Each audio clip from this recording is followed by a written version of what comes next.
Boa tarde, meus queridos irmãos. Estou aqui gravando esse vídeo para fazer um desafio para todos vocês. Ano que vem, no mês das férias, em julho, eu queria desafiar você a vir aqui no Piauí, estar conosco, para ter uma experiência de missões e evangelismo. Você vai estar conosco aqui, se programe para passar de 4 a 1 semana, onde você vai estar conosco, acompanhando a nossa equipe de trabalho, né? Indo em uma das cidades, daquelas 8 cidades, e ali vamos compartilhar o Evangelho com as pessoas. Então, eu quero muito, muito mesmo, que você venha, que você esteja aqui, né, fazendo parte da equipe, tendo essa experiência, para levar até a sua igreja, a sua cidade, essa experiência de evangelismo e missões. Eu tenho certeza que vai ser de edificação para você, onde Deus vai falar ao seu coração, vai expandir a sua visão missionária. Você vai receber um treinamento de 2 dias de evangelismo bíblico, né, de como conduzir uma pessoa a Cristo de maneira simples, eficaz e bíblica, e vai ser inesquecível. Sem contar, você vai estar aqui, né, próximo à minha família, vamos estar aqui em casa, e você vai nos acompanhar pelo menos esses 7 dias de trabalho missionário, e vai levar um informe pessoal, vivido na sua igreja, tá bom? Então, faça um esforço. Se programe, eu estou lhe avisando com antecedência para que você se programe para que eu possa vê-lo aqui, né? Vai ser uma grande bênção, não só para você, mas também para a nossa família. Mas o que eu estou gravando aqui também não é só para isso. Eu estou gravando aqui para falar um pouco sobre o desafio da evangelização global. Para quem não sabe, há mais de 7.000 povos não alcançados. Você sabe o que é um povo não alcançado? É aquele grupo de pessoas onde a quantidade de crentes nativos são tão insignificantes que eles são insuficientes para evangelizar o seu próprio povo e constituir uma igreja. Alguns estudiosos dizem que o povo não alcançado, ou um povo não alcançado, tem a percentagem de menos de 3% de crentes, né? Enfim, e existem 2 povos não alcançados no Brasil. Você sabe qual é eles, né? São 2. Um é o interior do Rio Grande do Sul e o outro é o sertão nordestino. São 2 grandes povos não alcançados no nosso Brasil. E saiba outra coisa mais interessante. Existem aproximadamente 3.100 povos não engajados. Diferente de povos não alcançados, temos também os povos não engajados, totalizando aproximadamente 1,85 bilhões de pessoas.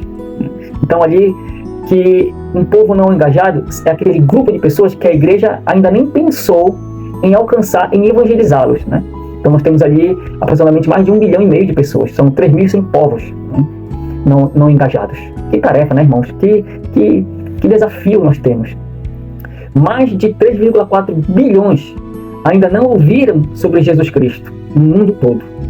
E o que representa em percentagem que essa quantidade de pessoas são de 42,5% da população mundial, ou seja, quase a metade, né, da população mundial ainda não ouviram falar de Jesus.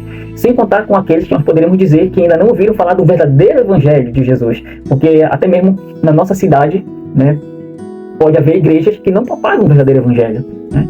Então assim você tem ali um número talvez até maior. Dentro da igreja também, pessoas que não conhecem o verdadeiro evangelho, né? Conhecem de outras coisas, outras teologias, mas não conhecem o verdadeiro evangelho. Pelo menos 1 bilhão de pessoas ainda não possuem a Bíblia em sua língua. Existem pelo menos 2.000 línguas que não têm nenhuma porção das Escrituras. Ô irmão, e Deus merece ser louvado, adorado por cada uma deles. O desafio da evangelização global, né, que é tremendo, é um desafio grande. Nem sei se na minha geração vai conseguir completar essa tarefa, né? Mas enfim, dando um foco mais ao nosso país, temos também um grande desafio, que é o desafio do sertão nordestino. Há aproximadamente 15 milhões de pessoas na zona rural do sertão nordestino. Estima-se que há aproximadamente 6.000 comunidades rurais no sertão nordestino que ainda não foram alcançadas pela igreja evangélica. Saiba que 71% das cidades menos evangelizadas no Brasil estão no sertão nordestino. Das 485 cidades brasileiras com menos de 3% de evangélicos, 343 delas estão no sertão nordestino. E no Brasil nós temos 2 janelas das 40. Uma está no Rio Grande do Sul.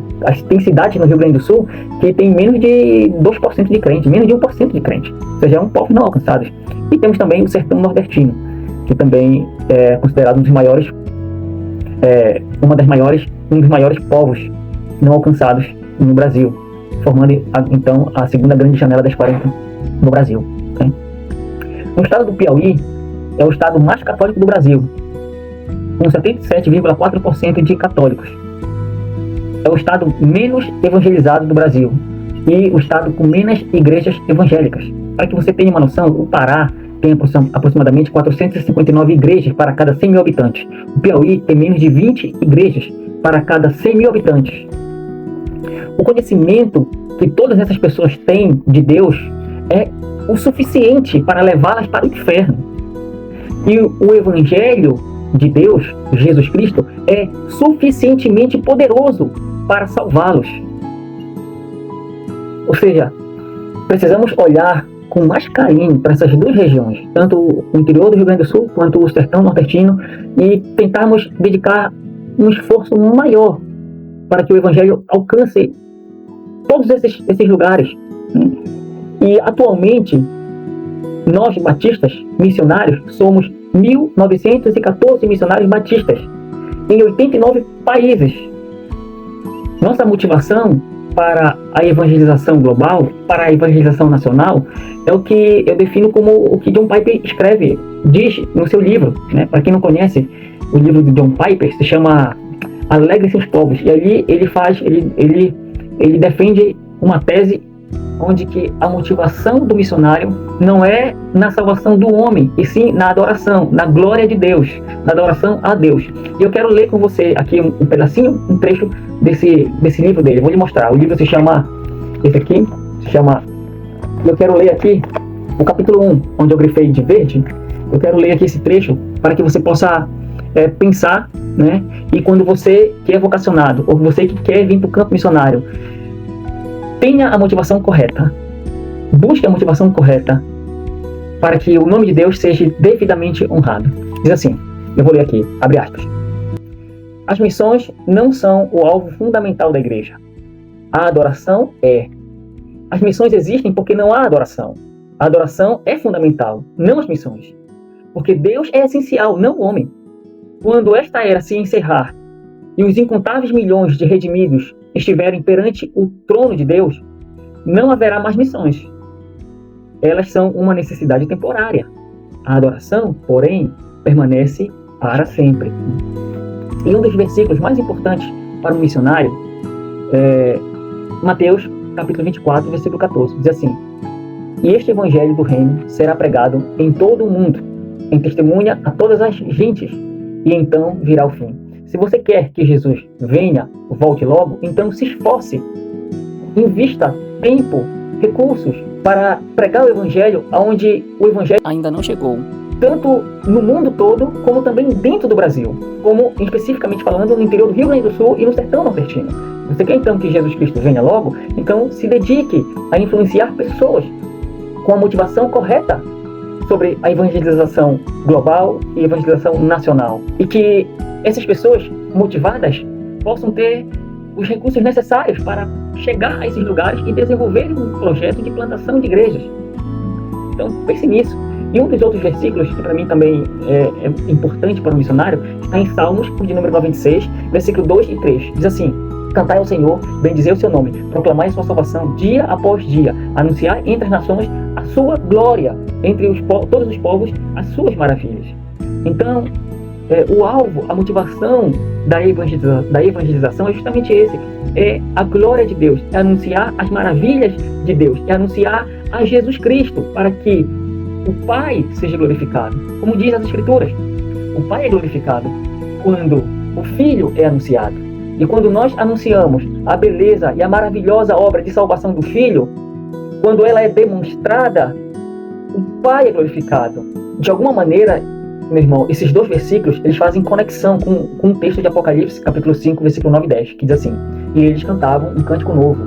Tu és digno de receber o livro e de abrir os seus selos, pois foste morto e com teu sangue compraste para Deus gente de toda tribo, língua, povo e nação. Ou seja, a nossa tarefa é anunciar o Filho de Deus. O cântico novo aqui é Jesus Cristo. Ele que é a pessoa digna. E ali nós vamos, aos seus pés, adorá-lo e louvá-lo como nosso Senhor e Salvador para todo sempre. Amém?